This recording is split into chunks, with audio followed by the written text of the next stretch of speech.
Hello friends, எல்லாருக்கும் வணக்கம். So நாம் இந்த வீடியோவில் என்ன பார்க்க போகிறோம் அப்படின்னு பார்த்தீங்கன்னா, சாஃப்ட்வேர் ஆர் ஐடி ஃபீல்டில் வரதுக்கு வந்து இன்ஜினியரிங் ஒரு எம்சிஏ பண்ணியிருக்கணுமா, பிஜி டிகிரி கண்டிப்பாக வேணுமா, இல்லை நான் வந்து பிஏ இங்கிலீஷ் படிச்சிருக்கேன், பிஏ தமிழ் படிச்சிருக்கேன், ஒரு பிஎஸ்சி மேக்ஸ் கெமிஸ்ட்ரி ஏதோ ஒன்று பிஎஸ்சி படிச்சிருக்கேன் அப்படின்னும் போது நானும் வரலாமா அப்படின்னு பார்த்தீங்கன்னா கண்டிப்பாக வரலாம். இதுக்கு வந்து பார்த்திங்கன்னா குவாலிஃபிகேஷன் வந்து ஒரு மேட்டரே கிடையாது. உங்களோட ஸ்கில்ஸ் இந்த சென்ஸ் நீங்கள் வந்து பார்த்திங்கன்னா சாஃப்ட்வேர் ஃபீல்டில் வரீங்க அப்படின்னா உங்களுக்கு ஏதாவது ஒரு கோடிங் பிடிச்சி போய் நீங்கள் பைத்தன் படிக்கிறீங்க, ரொம்ப இன்ட்ரெஸ்ட் ஆகிட்டு இல்லை ஸ்மால் ப்ராஜெக்ட் பண்ணிவிட்டு ரொம்ப இன்ட்ரெஸ்ட் ஆச்சு அப்படின்னும் போது உங்களோட டிகிரி மேட்டரே கிடையாது. உங்களோட ஒர்க் அது வந்து ஓவர் கம் பண்ணிடும். அது இது பிஏ தமிழே இருந்தாலுமே சப்போஸ் உங்களால் ஒரு ஆப் டெவலப் பண்ண முடியும் அப்படின்னா நீங்கள் ஹையர் பண்ணப்படுவீங்க கம்பெனியால்.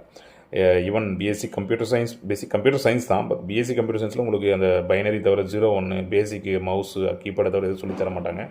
பட் அதை நீங்கள் இன்ட்ரெஸ்ட் எடுத்து கோடிங் நீங்கள் கற்றுக்கிட்டு ஈஸியாக உள்ள வரலாம். பிஎஸ்சி கம்ப்யூட்டர் சயின்ஸ் மட்டும் இல்லை, BA Tamil, English, maths, chemistry யார் வேணாலும் உள்ள வரலாம். நீங்கள் ஒரு கோடிங் லாங்குவேஜோ சாஃப்ட்வேர் ஒரு டூல் படிச்சுட்டோ இருந்தால்